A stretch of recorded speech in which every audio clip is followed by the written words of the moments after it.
Kamito is a pathetic excuse for a man with no life and no hose. However, his story changes when he gets kidnapped into a school full of girls who want to study his sausage for science, allowing him to clap as many girls as he wants. It all begins one day in school, when Kamito's crush, Iri, asks that he buy her some tea, so the simp drops everything to do it. However, an army of muscle gods suddenly rushes at him, and he blacks out. When he comes to, he finds himself tied up while the muscle men give him a sneak peek of a Diddy party as the men drive away with him. A few moments later, the men toss Kamito out of the car, and a girl named Miyuki shows up to welcome him. She explains that she had him picked up to avoid creating a scene, then she cuts him loose while Kamito expresses his displeasure at being abducted. When he asks where he is, Miyuki explains that they're in a special school that takes in female trust fund kids to teach them the traditions of classical Japanese women. When they head inside, Miyuki explains that Kamito is being enrolled as a student, and his paperwork has been sorted by his parents. Shocked, Kamito asks if it's a prank, but Miyuki ignores his question and moves on. When they arrive at the school president's office, Miyuki reveals that in recent years, there has been a situation. Suddenly, Sayuri, the school president, shows up and apologizes for abducting him. Unimpressed, Kamito asks why they did, and Miyuki explains that after the girls graduate, they get brain-fried by the realities of the outside world and turn out to be wrecks. Because of this, the school has reached a decision to select Kamito as the school's commoner sample. Confused, Kamito asks what that means, and Mayuri explains that it's a way to get the girls accustomed to commoners of the predictable gender. Kamito then asks why they picked him, and Miyuki points out that his preference for biceps and rock-hard pecs makes him the right pick. Shocked, Kamito asks who she's talking about, and Miyuki reminds him that he's always hanging with boys. After Kamito debunks this, Miyuki says he'll have to live the rest of his life off-grid and would have his PP cut off if he plans to stay in the school. To save himself, Kamito screams, saying he loves muscles. Shortly after, Kamito is introduced to the first-year class, when a girl named Eika suddenly pulls him out of the building and tries to kiss him. Shocked, Kamito pushes her back and asks why. So she says she heard a rumor that kissing a commoner could make her wishes come true. Kamito roasts her for being brain dead enough to believe this when some other girls show up to interrupt them. Suddenly, Eika flees the scene, so the girls explain that she never speaks to anyone else in the school. Afterward, Miyuki leads Kamito to his dorm and urges him to enjoy his stay in his matchbox of an apartment. While surveying the room, Kamito spots his art collection, and coincidentally, Miyuki warns him about the consequences of being straight. Suddenly, Kamito pulls down his works of art while mourning his loss. Seeing this, Miyuki asks if his muscle fetish is a lie. Kamito suddenly goes gaga, cheering for every muscular man on Earth. While he does this, Miyuki announces that she's been assigned to be his personal maid, but adds that she won't be caught dead doing anything for him. When she leaves, Eika suddenly barges in while accusing Kamito of tricking her since she did the stunts repeatedly but didn't get her wish. Kamito then says he never expected her to be as bright as a black hole, but when she tries to go off on him, she spots his shelf and asks what the books are. Quickly, Kamito says they're commoner stuff, making Eika get excited. Just then, she says she'd like to learn to be a commoner and mistakenly reveals her wish to become the most popular girl in class. Surprised, Kamito tells her she doesn't have to do too much to be the most popular girl. Hearing this, Eika reveals her fear of being disliked by everyone and her desire to be friends with the other girls. Unsure of what to tell her, Kamito gets his game and tells her how to put it on. When she does this, Eika freaks out and asks Kamito to teach her how to be a commoner and announces that she's starting a commoner club where they'll both be the only members. The next day, Kamito wakes to find Miyuki staring at him and saying she wishes he had never woken. Shocked, he gets up and asks if she needs something, but Miyuki responds, saying she's just doing her job. Suddenly, she takes off his clothes while calling him a cultured sucker for muscles. To cover his beta boy tool, Kamito crouches and wonders what would happen if he doesn't keep up with his act. Shortly after, Kamito heads out and meets Miyuki, who then suggests he uses the back door to avoid the paparazzi. On opening the door, he bumps into Eika, who then ruins his chances of sneaking out. After Miyuki suggests another route, Eika asks why he uses the back door like her and adds that it might be a hint that she's got the potential to become popular like him. While they walk along, Eika reminds him of their club's activities and asks why he's strangely quiet. Kimito then says that he's not used to being escorted by maids. Hearing this, Eika pulls out her jotter to note it down, and Kimito offers to tell her about commoners while she tells him about the school. However, Eika tells him to ask Ryuko since she's the chairwoman. After this, Kimito says he'd prefer to ask her instead. Surprised, Eika asks why any sane person would pick her over Ryuko, and Kimito explains that, unlike her, Ryuko fills the air with an elite girl aura, which makes him nervous. Suddenly, Aka shows him her violent right palm and angrily tells him to get lost. However, while Kimito follows her, Ryuko calls him and announces that she's been looking for him. Meanwhile, Eika puts some distance between them, and when Ryuko greets her, she gets red in the face. Ryuko then asks if Kimito could spare some time for her after school and invites him to a welcome party while Eika listens. She then gets pissed and leaves the scene, making Ryuko wonder if she said something wrong. Later that day in class, Ryuko solves some questions, impressing the teacher and everyone except Eika. Shortly after, in a flower art class, Ryuko gets complimented on her commendable finesse, while Eika transfers her anger and jealousy to her flowers. Some moments later on the pitch, Ryuko sets a new long jump record, amusing the other ladies, who then compliment her. However, when it was Eika's turn, she leaped and ended up showing everyone her impressive arch game, impressing only Kimito, who thinks she's got skills. After Eika leaves, Kimito goes for his jump and gets the ladies swooning as usual while Eika broods nearby. Some moments later, when they arrive at the party venue, they check the menu, and Ryuko asks Kimito what he'd like to have. He then responds by saying he'll have Japanese food. So, Miyuki shows up with a cup of ramen and apologizes for the delay, surprising Kimito, who then asks if it's a joke.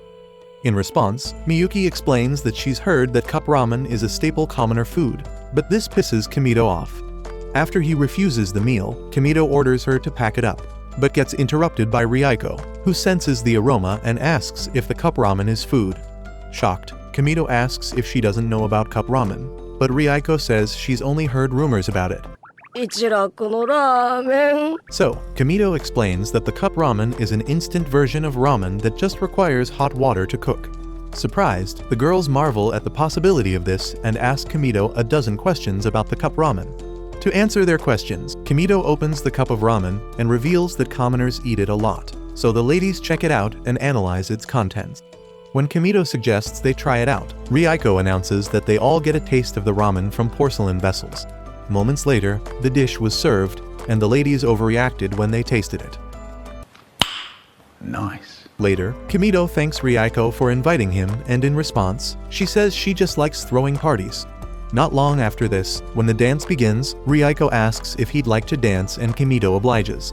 When they begin to dance, Kimito is surprised he's got some moves. Suddenly, he loses his balance, and the duo spin around endlessly. However, Kimito catches her in style as they end the dance.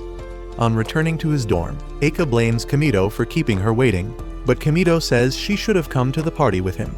Ignoring this, Eika announces that it's club time and asks what they'll do first.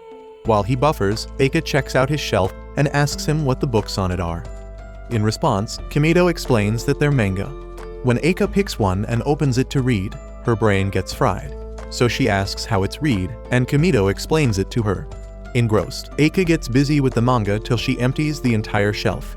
Later that evening, Eika asks Kimito why he didn't tell her that all commoners have superpowers. Hearing this, Kimito wonders if there's anyone more naive, while Eika daydreams about becoming a superhero. Just then, Kimito decides to play along by giving her a crash course on becoming one. After a while, Kimito takes a seat while Eika tries out her newfound abilities. Thinking she actually froze time, Eika freaks out and flashes Kimito with her undies. However, when she tries to kiss him, Kimito breaks character and gets punched in the face for pretending. Later, after having a bath, Ryuko steps out unclad and bumps into Kimito at the door. Shocked, Kimito takes it all in and freaks out when he realizes what could happen next. After he flees the scene, Ryuko figures she'll just have him finish what they started. The next day at school, Kimito hopes Ryuko forgets about what happened, but since he got paired with her for a discussion, she keeps driving their conversation in the wrong direction, surprising Kimito. Sometime later, at Kimito's dorm, he wakes up to Miyuki and her ill wishes for him. When she asks if he'd gotten used to life in the school, Kimito says it can't happen that fast. Suddenly, Kamito gets a text from his mom about a hot spring. Confused, Kamito asks what that means, and Miyuki explains that his parents gave their consent in exchange for a house renovation and a hot spring.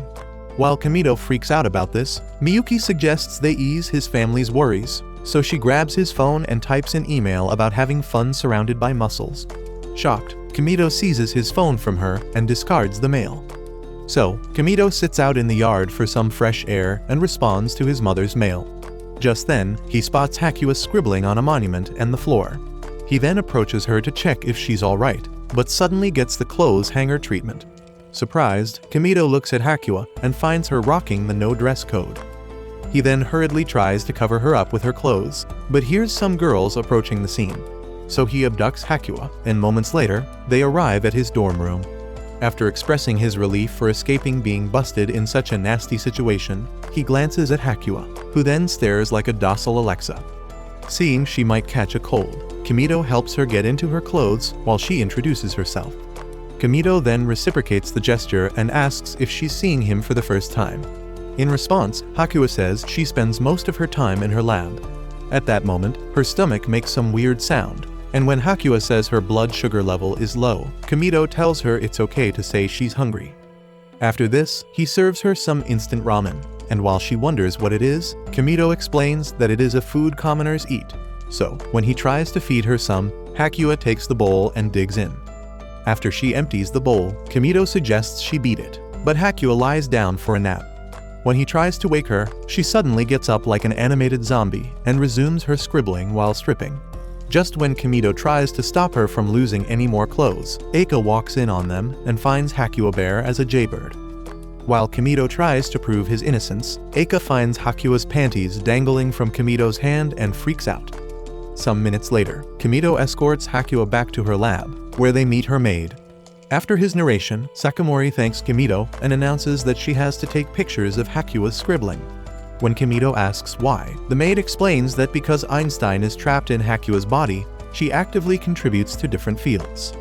While Kamito marvels at this, the maid adds that she'll get Hakua fed, but Kamito says he's already done that. Shocked by this, the maid makes a big deal out of it, making Kamito wonder if he was wrong. When he turns to leave, Hakua holds him and asks him to stay, but Kamito says she can always check on him anytime. The next day, while Kamito walks with Riiko, she offers to help him with anything he needs for eternity, surprising Kamito. Suddenly, Karen shows up and catches everyone's attention.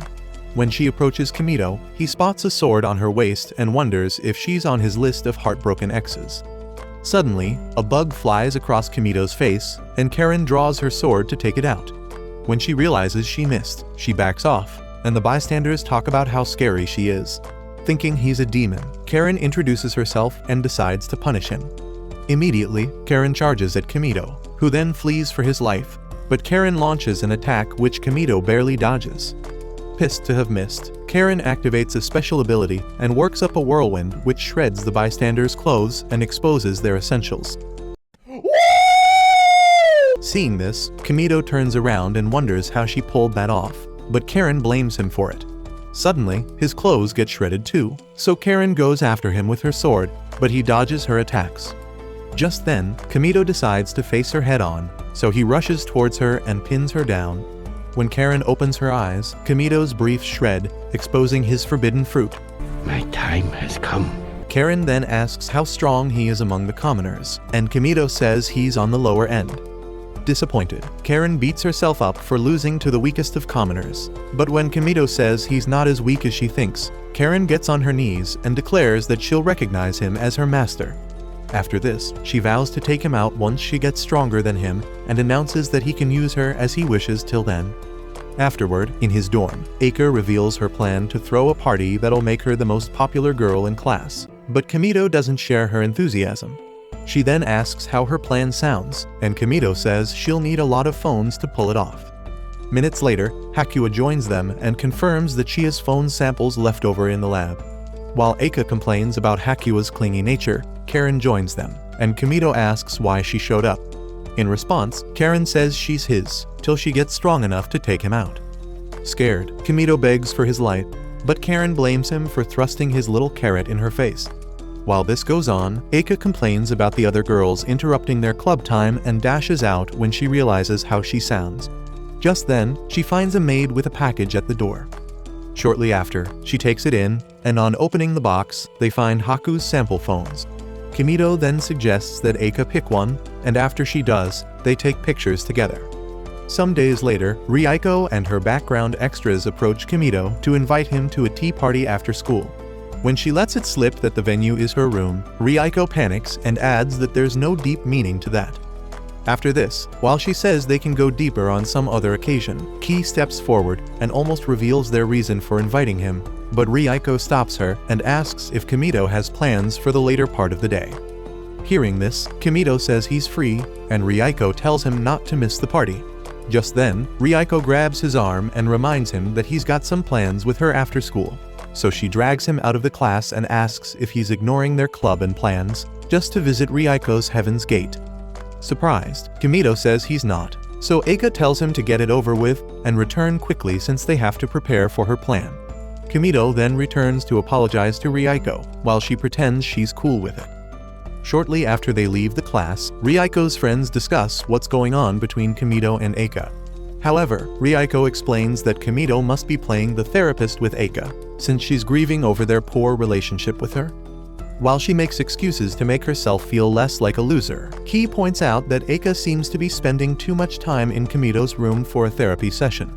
On hearing this, Ryuko gets jealous but maintains her composure.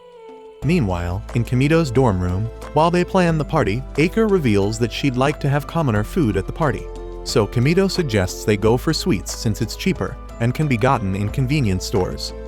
Hearing this, Eika gets excited and decides on what to name the party. Suddenly, she pulls out a costume, and while staring at it, she wonders if the ladies will be happy. Simultaneously, Ryuko's friends refer to the drama in class and talk about how Kimito and Eika might be a couple. When Ki adds that they might have sampled each other during one of the therapy sessions, Ryuko flares up and asks them to shut up. Startled, her friends stare at her with fear in their eyes, so Ryuko gets up and hurriedly leaves the gathering. At that moment, Kimito shows up and asks what happened when he spots Ki sobbing. He then realizes something must have happened with Ryuko, so he heads to Ryuko's room.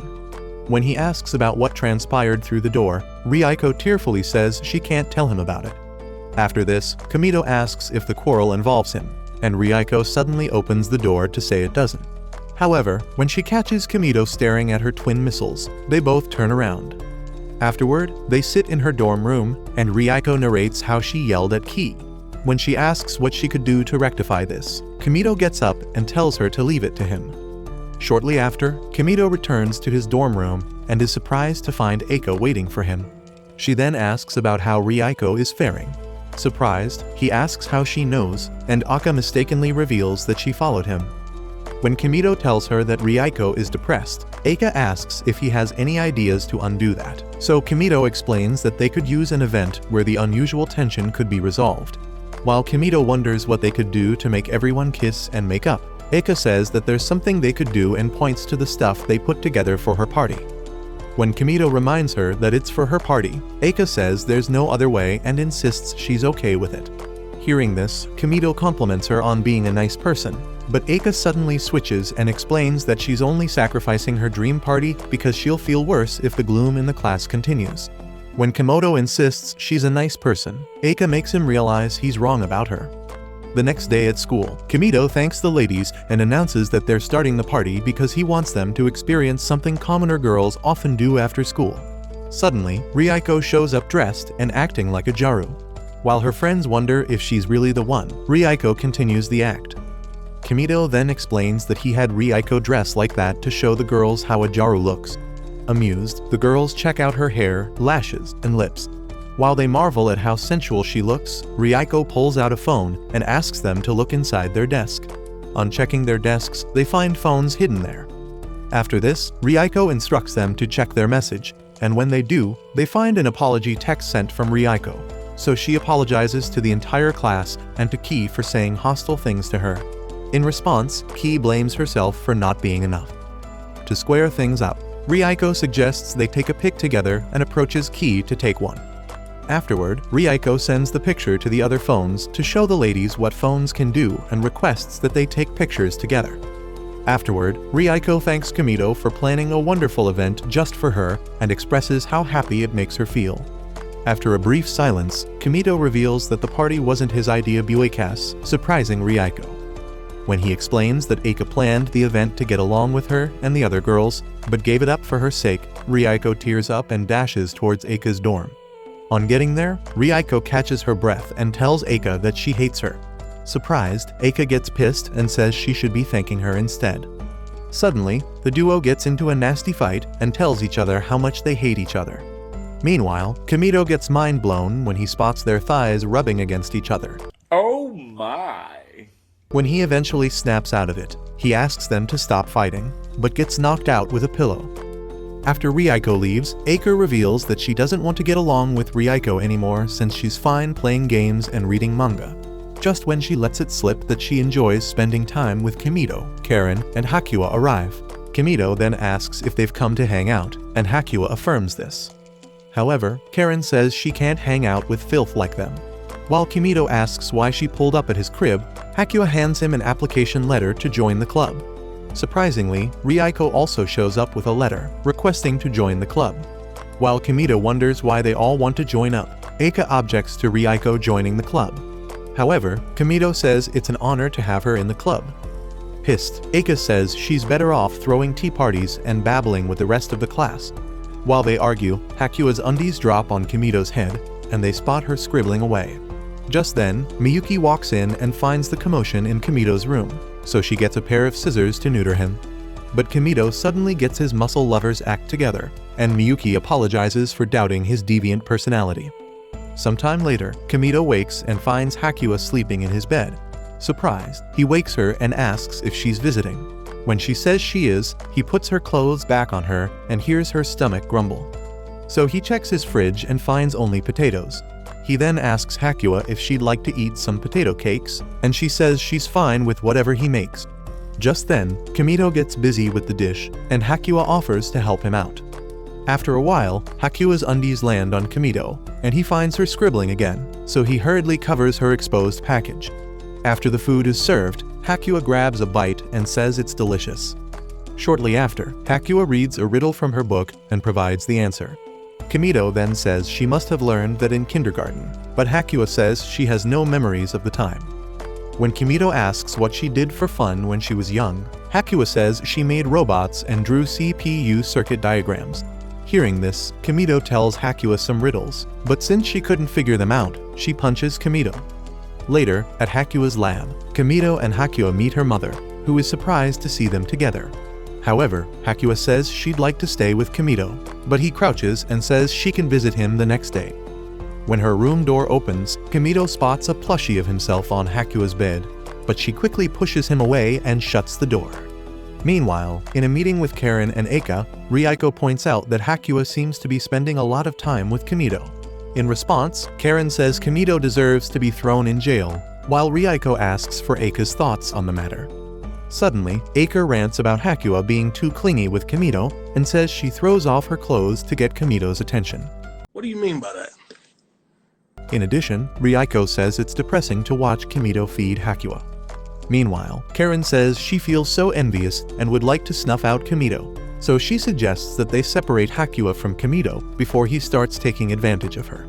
Some moments later in Kamito's room, the ladies wait for Hakuya's arrival, and when she arrives, she scans the room for Kamito, but Rieko says he is out on an errand and won't be back for the day.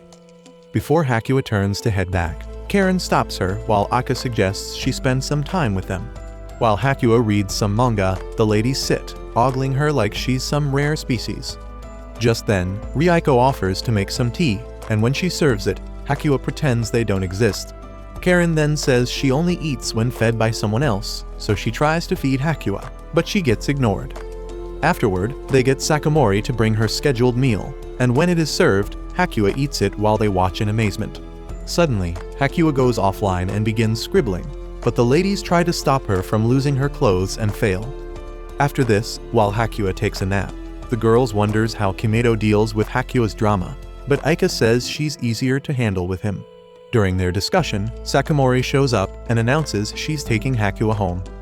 On waking Hakua, the maid points out that Kamito is not around and Hakua says they're just friends. On her way out, Hakua gives them one of Kamito's riddles, but when Eika answers it, she gets shocked. The next day in Kamito's room, he plays a game where he talks to Marika, an animated 2D girl with Eri's voice. When she accuses Kamito of abandoning her for over a month, he apologizes, but Marika says she thinks he's no longer interested in her. She then asks him how he feels about her, and while he confesses his love, Eika walks in and asks what he's up to, freaking Kimto out. So he tells her about the game, and when Eika tells him how gross that is, he explains that he's only playing because his friend is the voice actress for the game. Hearing this, Eika asks to hear her voice, so Kamito hands her the game, and after they chat for a while, Eika falls in love with it. After this, Kamito gets summoned to the president's office, so he heads off, leaving Eika to bond with her newfound buddy. At that moment, Ryuko walks in looking for Kamito, but asks Eika what she's up to. In response, Eika says she's making a friend and tells her to bugger off since Kamito is not around. However, Ryuko says the room is big enough for two of them and claims that there's a book she wants to read.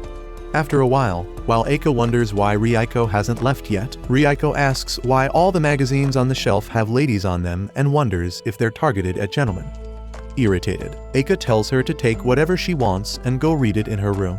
So, Ryuko asks why Eika is reading in Kamito's room and tells her to get off his bed. To make her shut up and leave, Eika gets off the bed, but Ryuko freaks out, saying she can see her underwear. Suddenly, Eika calls her a cultured doofus and decides to leave the room. Excited, Ryuko says it's a great idea since she'll get some alone time with Kamito when he gets back. On hearing this, Eika takes a detour to the shelf and picks another manga with girls on its cover.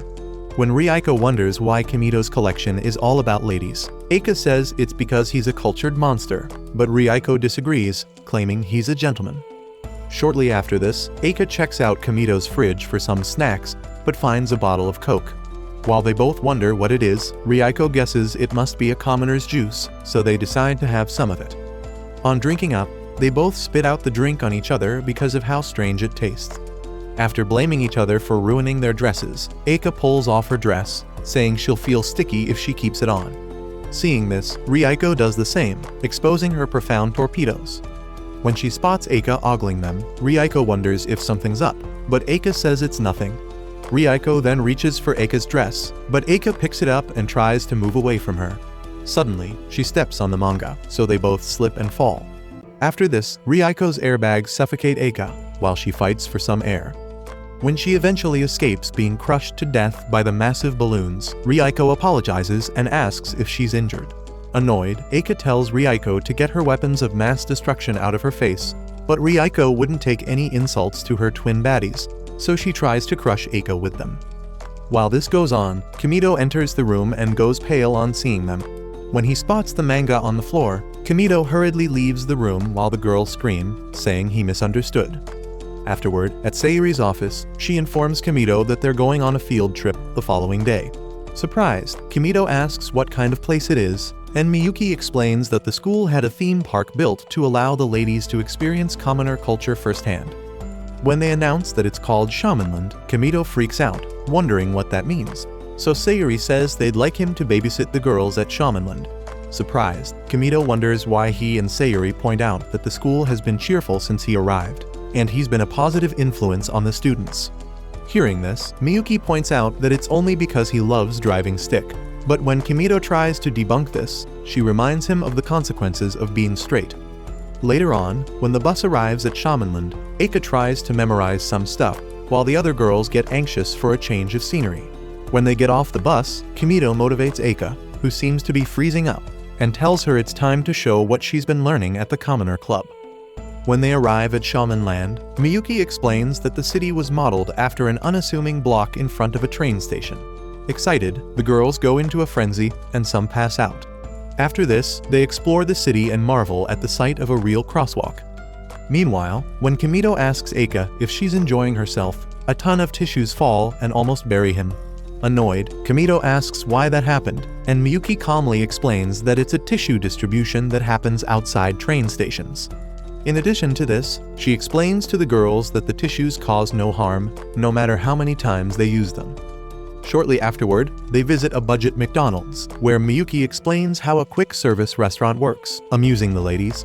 After this, the ladies decide to wait till the food is ready, but when Miyuki informs them that the food will be ready in minutes, the ladies freak out and wonder how that's possible. Just then, Miyuki asks them to place their orders, but the girls stare blankly at her. Meanwhile, Kamito reminds Eika of how he taught her to place an order at the Commoner Club, so he tells her to step up and make him proud. However, Eika chickens out. At that moment, Rieko raises her hand and approaches the counter to place an order. When the attendants show her the menu, Rieko freezes at the sight of the plethora of options. Simultaneously, Kamito encourages Eika to seize the moment, but when she doesn't, he steps up and places an order for the most popular set on behalf of Rieko. After this, Rieko thanks Kamito for coming to her rescue. Afterward, when all the girls sit to eat, Kamito wonders where Eika is and spots her eating alone at a different table. So he ignores her, and when he takes a bite from his burger, he immediately gets transported to paradise. While the girls wonder if he bit his tongue, Kamito overreacts and makes a fuss about the burger being better than what he's used to. Meanwhile, in the school, on Hakua's way to Kamito's dorm, her maid catches up with her and informs her that he's away with the other ladies on a trip to Shamanland. Back in Shamanland, the ladies visit a gaming center and marvel at the sight of different games. While Rieko and her friends go on a plushie hunt, Kamito watches Eika play a different game, but when she tires out, she sits alone. So he approaches her and tells her she'll soon get the attention she wants. Just then, some twins approach Kamito and ask him to show them how to play the plushie catching game. Annoyed, Eika tells him to go and leaves to get something to drink. Shortly after this, Kamito gets the twins some plushies, and while they thank him, another girl shows up, so he decides to show her how it's done. However, when he touches her, she plays a different game and makes happy sounds while Kamito helps her get the plushie. Kamito then decides to get back to Eika, but doesn't find her at the dancing game. Just then, some other girls join him and ask him to teach them how the game is played. So Kamito gets on with it and dances to the amazement of the girls. He then asks them to try it out, but after a few moves, the girls bump into one another. However, while the girls wonder why Commoner's activities seem impossible to pull off, Eika suddenly shows up and plays the game perfectly while telling them to concentrate on the moves displayed on the screen. Just then, one of the girls joins her dancing and gets the hang of the game too. While their audience watches, enthralled by their performance, Eika congratulates the other girl, but immediately covers her mouth. Facing Eika, the other girl commends her for being good at the game. While Eika feels awkward, the other ladies ask her to teach them also, so Eika becomes the center of attention. Afterwards, Eika shows off her commoner skills by placing a complex order for ice cream and chocolates, amusing her fans. One of the girls then asks if commoners really use complicated incantations to order coffee, but Eika tells them to relax and says it's an advanced level order. Meanwhile, Rieko watches Eika steal all the attention she's used to getting and feels jealous. Shortly after this, one of the girls asks Eika how the coffee should be drunk. Eager to show off her knowledge, Eika drinks from the cup and gets burned while Rieko and the other girls watch her. After she settles, Kamito asks if the girls text each other using their phones, but the girls say they only do that in their dorms to keep it hidden from the other girls. Facing Eika, Kamito asks if she texts with her phone, but she says she doesn't, so the girls offer to text her. Shortly after this, Eika becomes the class celebrity while Rieko sulks. The next day, when they visit a clothing store, Eika shows the other ladies ripped jeans and explains that it is a kind of fashion. Impressed, the ladies comment that Eika is as good as a commoner, while Rieko and Kamito overhear the conversation. Seeing how well Eika is bonding, Kamito figures she'll be fine and heads to another section where he finds Karen checking out some clothes. On checking the mirror, Karen fidgets and does her weirdo routine.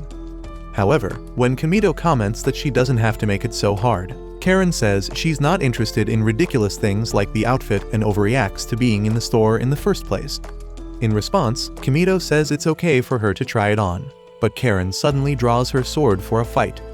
Kamito then reminds her of how badly the last one ended for her and threatens to make her disappear without a trace. While Karen fidgets on hearing this, Kamito figures he could make her do his bidding, so he orders her to take her clothes off. Immediately, Karen strips and reluctantly tells him to have a go at her till he's satisfied. Ignoring this, Kamito picks out some outfits and orders her to put them on. Just then, Karen hops into the changing room, and after a while, Kamito orders her to open up the curtains. When she does, Kamito compliments her looks and analyzes her curves. After imagining himself chasing her to the ends of the earth, just to get some, Karen describes her thighs as fat and ungraceful, but Kamito freaks out and tells her never to put herself down like that. In addition, he reveals that he's smitten by her thigh, and even if the world turns on him, he'll keep saying he loves what he sees. Karen stares back at him, shocked, but Kamito tells her to always let him see her wearing the outfit. Hearing this, Karen tears up, thinking he might be attracted to her. However, her inner demons come out to play, and she flees the scene. Later at night, while Eika enjoys her first texting experience, she tells Ryuko that she knows she's being a bother, especially by being paired in the same room with her. In response, Ryuko says that's not true, but Eika points out that two enemies being stuck in a room is a recipe for disaster, and it'd be a relief when the trip is over. Hearing this, Ryuko gives up and reciprocates the bad energy. Shortly after this, Eika asks Ryuko for help with a broadcast text she is trying to send to the other ladies. When Ryuko says she should be talking to Kamito about it, and not her, Eika insinuates that it's an important text that she needs to see. To get Ryuko's attention, Eika says it's the reason why she's been avoiding everyone. Hearing this, Ryuko asks why Eika wants her to see it, and Eika explains that since she's the most popular girl in class, she seems to be pretty good at people management. Impressed by her comments, Ryuko takes the phone, and when she checks the text, she comments that it's too long. After suggesting a few changes to make the text look better, Eika wears herself out making adjustments. When she shows it to Ryuko, she reads through and realizes that Eika has a tendency to speak bluntly. By doing so, she has hurt her friends in the past, so she decides to avoid repeating that again by avoiding people. After reading Eika's wish to be friends with everyone, Ryuko points out that she's friends with them already and encourages her to send the text. The next morning, Kamito wakes to find Miyuki wishing he hadn't woken up. While he wonders how she does her job despite hating him, Miyuki says that being a pro at her job makes her proud. Surprised, Kamito asks if she could hear his thoughts, and she says his thoughts are easy to read since he has only 5 neurons. Afterward, during breakfast, Kamito spots some ladies inviting Eika to a tea party when they return to school. Moments later, he approaches Eika and congratulates her on achieving her goal. However, when Eika thanks him for helping her out, Kamito points out that it's over for the Commoner Club, since she only created it to get popular and will be occupied with tea parties as well as other club activities. While Eika thinks about this, their elevators arrive and they part ways. A few minutes after this, while Kamito chills in an open-air bath, Eika arrives and is surprised to find someone there. On spotting each other, they both freak out, and Kamito asks why she's there since the ladies had their time the previous day. In response, Eika says that they decided to visit the bath again. Just then, some other girls arrive and find Eika alone at the bath. Meanwhile, Kamito had submerged to stay out of sight. Hello, how are you? I am under the water. So the girls get in the pool while Kamito wonders how long he can stay there. When he runs out of air, Kamito resurfaces to draw some air, but Eika covers him with her body and tells the ladies that she feels good. Meanwhile, underwater, Kamito marvels at how soft Eika's body feels. Just then, the ladies talk about how close Eika has become with Kamito, but she responds by saying nothing interesting is going on. At that moment, Kamito feels himself drowning and reaches for something, but grabs one of the ladies' buns. Thinking it's some other lady, the girl kicks Kamito in the face while he slowly passes out. After this, when the girls leave the bath, Eika says she'll catch up with them. After they leave, she pulls out Kamito and finds him unconscious, so she hurriedly tries to resuscitate him by artificial respiration. While she does this, some of the girls return to see what's taking so long and freak out at the sight. The next morning, Kamito wakes up to find Miyuki staring at him, so he wonders if he passed out in the bath. Just then, Miyuki informs him that he has just 20 minutes to get ready and head out. When he steps out, Kamito observes the ladies acting weird and approaches Eika to ask what it's all about. In response, Eika reveals that there are rumors flying around that they're a thing. Surprised, Kamito asks how that happened, but Karen shows up to interrupt them. She then calls Kamito a liar and sends him spinning with her unforgiving right fist. Later at school, while a girl runs in the yard, she drops her towel, and Miyuki calls her to hand her a new one. When she offers to wash the stained one, The girl asks why she works as a servant despite being from a reputable family. In response, Miyuki says it's not her concern and walks away. On getting to Kamito's room, she kisses him. And when he wakes, she says she wishes he hadn't woken up. Some days later, Eika freaks out about fortune telling and asks Kamito how it works. He then tells her that it can be done on a smartphone. Interested, Eika asks him to show her, so he opens a fortune-telling app, and the 2D fortune teller reveals that Eika has no filter on what she says and hurts people while running her mouth. After the fortune teller advises her to be considerate of others, Eika gets impressed at the accuracy of the fortune-telling app. Just then, Kamito comments that the app also shows her lucky color. Curious, Eika checks and shortly after appears all dressed in green. Surprised, Kamito asks what she's doing, and she explains that she'll get lucky if she surrounds herself with green. Hearing this, Kamito suggests that she covers her entire body with the color, so Eika gets a green mask and some green plants for her hands. Seeing this, Kamito suggests that she dance around and scream while she's at it. Confused, Eika asks why, and he reveals that doing the dance brings good luck among commoners. So, Eika gets busy dancing while Kamito encourages her to continue.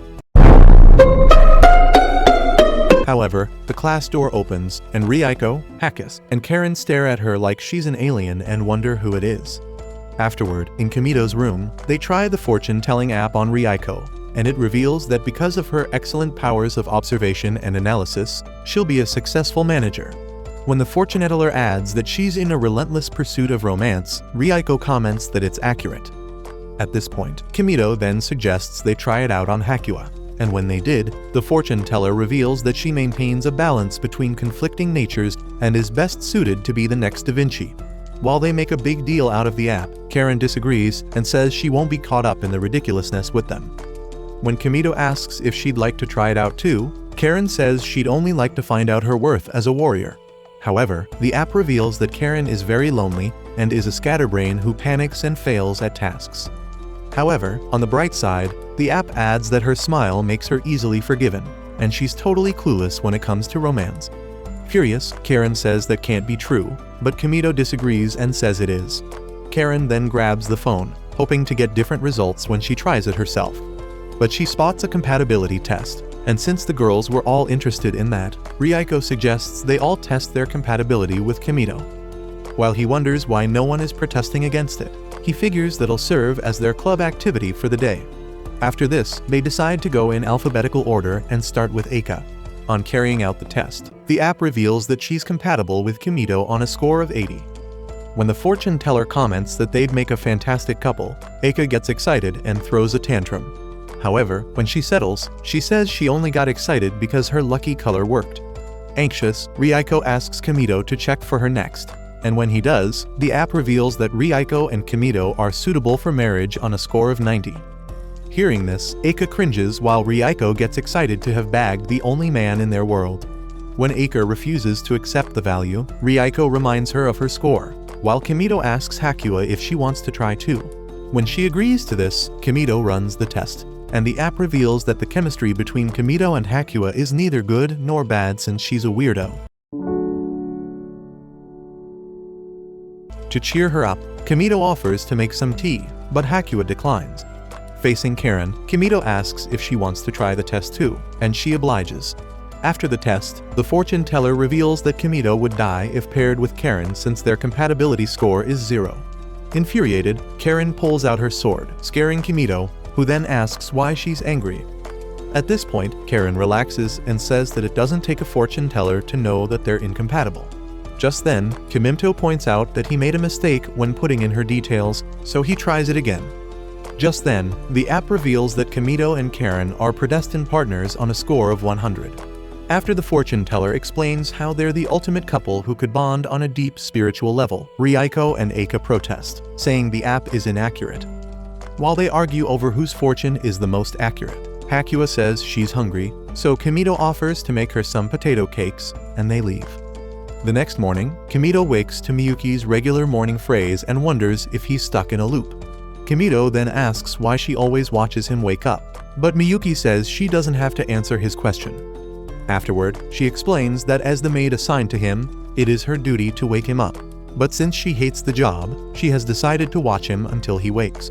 In response, Kimito says she's not doing her job right, but Miyuki pulls out her giant scissors to keep him in line. Scared to bits, Kimito tells her to stop waking him since he has his phone alarm to do that, but when Miyuki threatens to destroy his phone, he freaks out. On her way out, Miyuki tells him to get dressed and leaves his room. Later, while Kimito enjoys a wrestling match alone, Karen shows up and suddenly remembers the fortune teller's advice, so she pulls off a Bakumatsu technique to impress Kimito. After this, she gets in his face and announces that she's only good with swords. Lost, Kimito stares, wondering what that means, so Karen flashes her sword in his face and makes him admit that she is amazing. Suddenly, Karen spots a cut in Kimito's jacket and drags him to her room to mend it.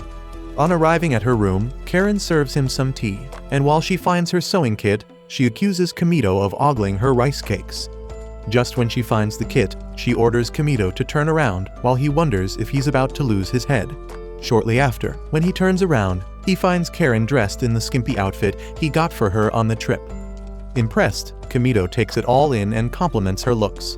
However, Karen says she's not wearing it for him. Okay. While fixing his shirt, Karen catches Kimito staring at her, and when she asks why, Kimito says he's thinking of what a fine bride she'll make, shocking her. After fixing his jacket, she tells him to take off his shirt too, but Kimito refuses. Pissed off, Karen knocks the shirt right off Kimito and apologizes afterward. Just then, she examines his skinny arm and wonders how he could overpower her despite her training.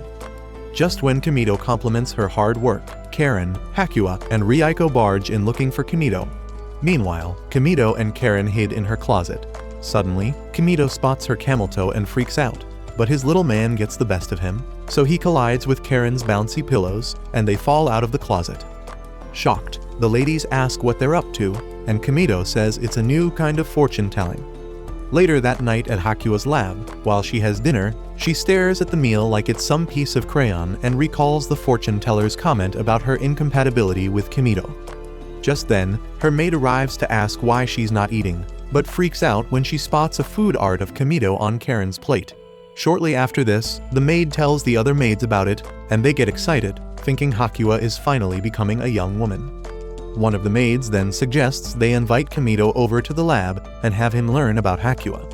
However, one of them chips in that they can't let Hakua know about it, so they decide to get Kimito to visit the lab naturally. Later that day, in Kimito's room, Eika asks him what a maid cafe is, and he explains that it's simply a cafe with maids. Confused, Eika reminds him of his comment about commoners not having maids and asks why they keep showing up in mangas. Kimito then explains that the maids in the manga are different from the maids in the school. In addition, he reveals that maids are the people most commoners long for, and girls wonder if they heard him right. Ryuko then asks if he has the hots for maids, and Kimito says he was excited when he saw so many maids at the school. Hearing this, Ryuko suggests that they cosplay as commoner maids while learning about maid cafes. Pissed off, Eika tells her to quit trying to take control, but Ryuko ignores this and decides to go prepare the cafeteria. After this, at the cafeteria, the ladies dress up as maids and welcome Kimito as their master. After freaking out for a bit, Ryuko gets back in character and decides to show him to his table. When he sits, she hands him the menu and tells him to make his order whenever he's ready. However, Eika points out that Ryuko didn't get the act right, but since everyone else thinks differently, she gets furious and asks Kimito what comes next. So Kimito demonstrates a choreography that commoner maids perform after serving their guests. Seeing this, the girls watch him in amazement. Meanwhile, some maids saw everything going on and head to Hakua's lab to inform her maid of Kimito's love for maids. Back at the cafeteria, Eika demonstrates what Kimito taught them and stops halfway, feeling embarrassed. Shortly after this, during Karen's turn, Hakua goes offline and strips, making Karen bleed her brains out on the dish she served. After this, Kimito announces that the next activity on their maid training crash course is singing and dancing. Hearing this, Ryuko says she loves to sing and decides to serenade them with her catastrophic voice. When she starts singing, the cafeteria trembles and things begin to fall apart. Coincidentally, Hakua goes offline again, but Kimito hurriedly rescues her from being crushed by a falling chandelier. At the same time, Eika tries to stop Ryuko from singing, but couldn't before she hits a note which blows away the window glass. Annoyed, Eika rants about how disastrous Ryuko's voice is, but Ryuko disagrees and asks Kimido for his review. Just then, Hakua's underwear lands on him, so he goes to get her dressed, but finds Karen bleeding through her nose.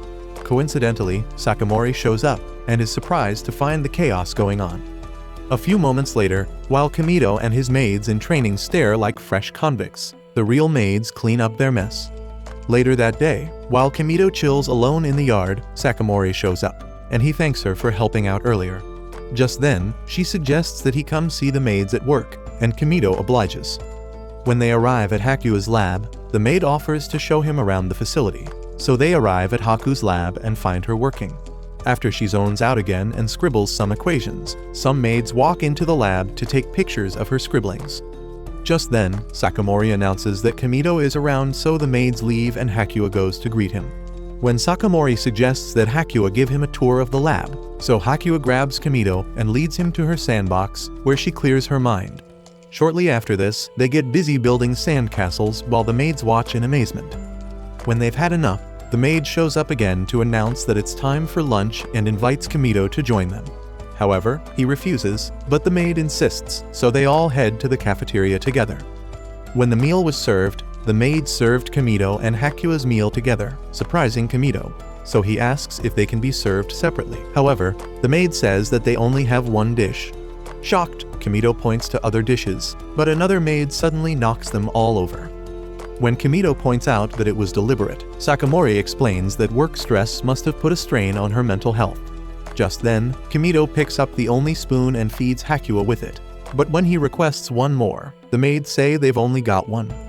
However, Kimido points to a dozen spoons nearby, but a maid collides with them while Sakamori apologizes on her behalf.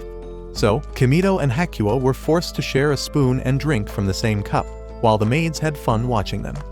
Suddenly, Miyuki arrives, and the other maids comport themselves, making Kimido wonder how powerful she is.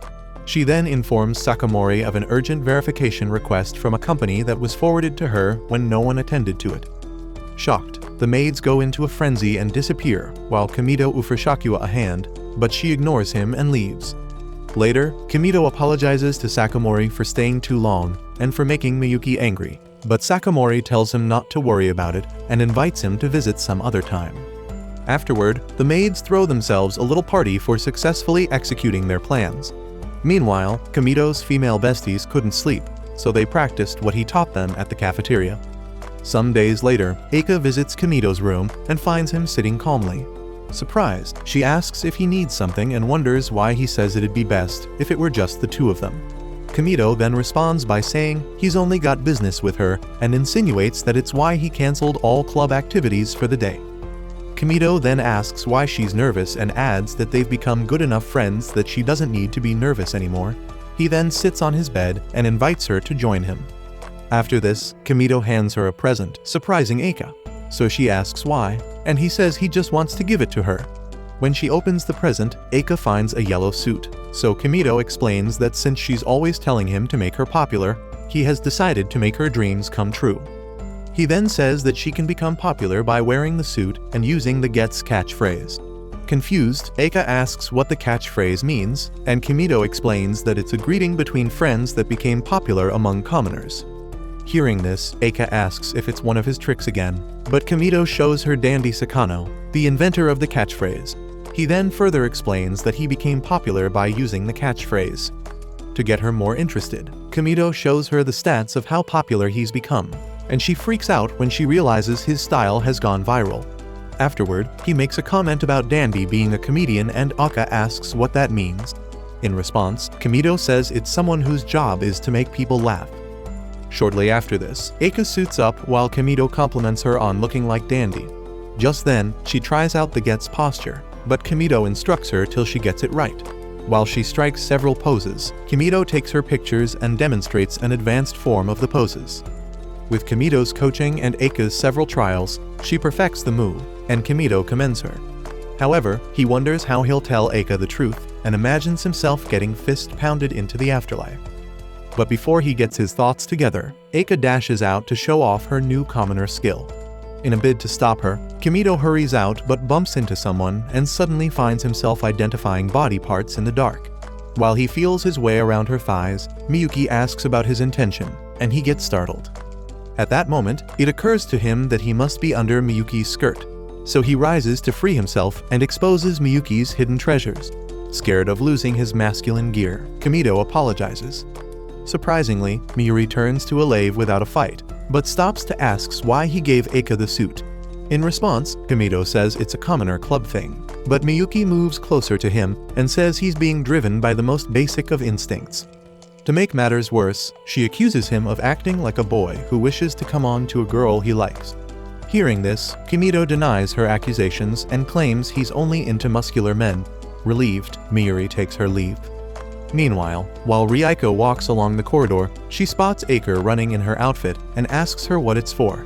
In response, Eika says it's none of her business and runs along. Suddenly, Rieko gets interested and goes after Eika. When she catches up, Rieko asks why she's putting on a strange outfit, and Eika explains that it's an outfit worn by a famous commoner comedian. Suddenly, she strikes the Gets pose, leaving Rieko confused. Eika then explains that it's a form of greeting among friends that any commoner would know. On hearing this, Rieko asks if she learned that from Kimido, and to spite her, Eika confirms this, and also reveals that he gave her the outfit as a bonus. Pained, Rieko breaks down in tears and compliments Eika's look in the outfit while expressing her envy. In response, Eika tries to console her by saying she'll tell Kimido to get one for her too. Excited, Rieko thanks her and says she thought Eika came up with the greetings, but Eika debunks this and reveals that a lot of people worldwide do it. Shocked to hear this, Rieko tries the pose, but Eika decides to show her how it's done. Elated, Rieko comments that it feels so liberating and suggests they show the commoners greeting to the others. Meanwhile, Kimido continues his search for Eika and steps into a class where he finds all the ladies dressed in yellow suits. While he exclaims in shock, Rieko announces that they've taught the ladies how to do the Gets greeting. Just then, Rieko suggests they show Kimido what they've learned so far. Later that day, Rieko heads to Kimido's dorm room, but halts at the door when she hears him on a call, telling his friends how dealing with guys is way better than dealing with girls. When he says he misses the smell of guys and is feeling homesick, You are gay. Rieko hurriedly takes her leave. Shortly after, in a meeting with Eika, Karen, and Hakua, Rieko spills the beans. When Eika asks if that means he misses muscles, Rieko reveals that he said something like that. So they decide to figure out a way to keep that from happening. Suddenly, Eika suggests they become guys by giving themselves some forms of masculinity. Rieko then asks if she has a plan, but Eika stutters while Hakua suggests they act like Kimido does. When they agree on this, they brainstorm common ways Kimido behaves and try so hard to imitate him. After learning to imitate him, Eika points out that men are always built up and adds that Kimido loves muscles. Hearing this, the girls agree, and Rieko suggests they come up with a muscle strategy. Shortly after, the girls have a maid deliver a bodysuit, but since only one is available, they quarrel about it and eventually decide to play rock, paper, scissors to decide who wears the suit. When they play, Eika wins and gets excited about wearing the suit. However, the other girls criticize her look and suggest they add some accessories to make her look more masculine. After this, Rieko recalls Kimido's comment about missing the scent of guys and wonders how they can get a gentlemanly scent. Hakua then suggests they try a seasoning with a meaty aroma.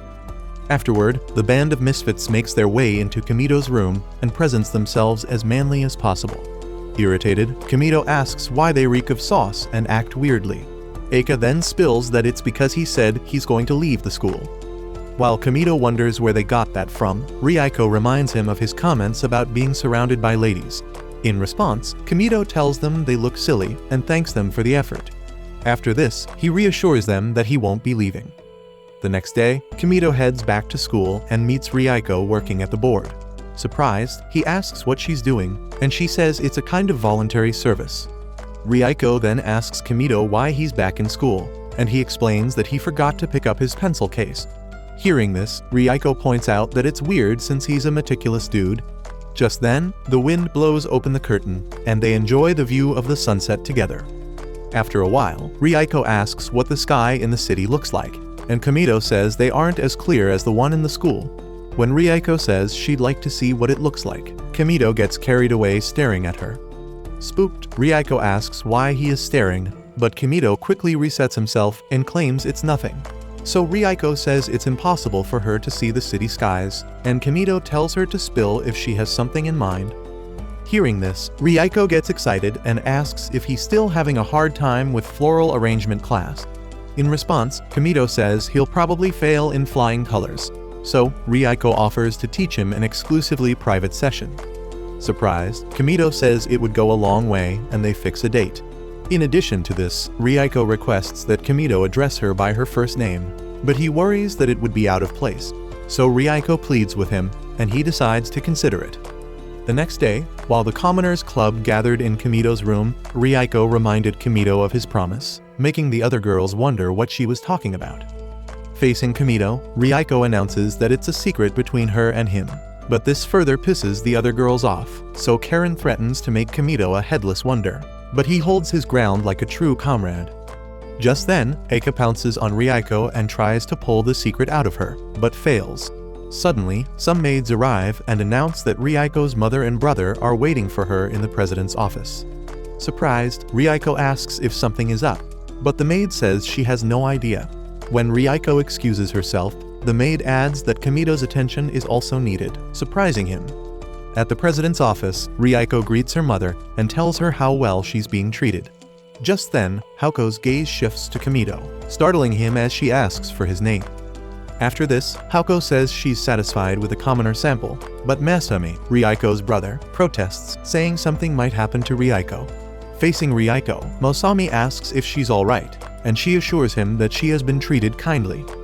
When Masami points out that Rieko is the cutest girl in the world, Kimito reacts to this, but Masami suddenly roars at him and tells him to keep his distance. Annoyed by this, Rieko tells Masami to apologize or she won't speak to him. At this point, Miyuki chips in that Kimito can't do any harm to the girls, since he's not into girls. To play along, Kimito grabs Masami's shoulder, scaring the dude, who then knocks his hand off. Masami then says that Kimito's proximity is detrimental to Rieko's education. However, Hako calls him to order and tells him he's being a nuisance. Facing Rieko, Hako announces that they've concluded her marriage talks with a reputable family and are taking her home to get married.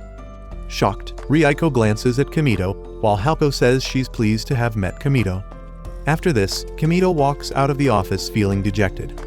The next day, Eika explains that the school was usually a bride hunting ground and adds that they're being trained to be brides.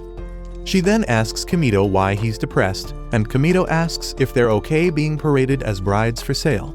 After a brief silence, Kimito points out that it's not right that Rieko was abruptly informed of a planned marriage while ignoring her wishes.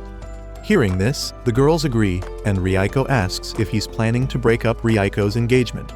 In response, Kimito says he's bothered because Rieko is reluctant about the marriage. Later, while they take a walk together, they bump into Masami, and Kimito explains that he's Rieko's brother.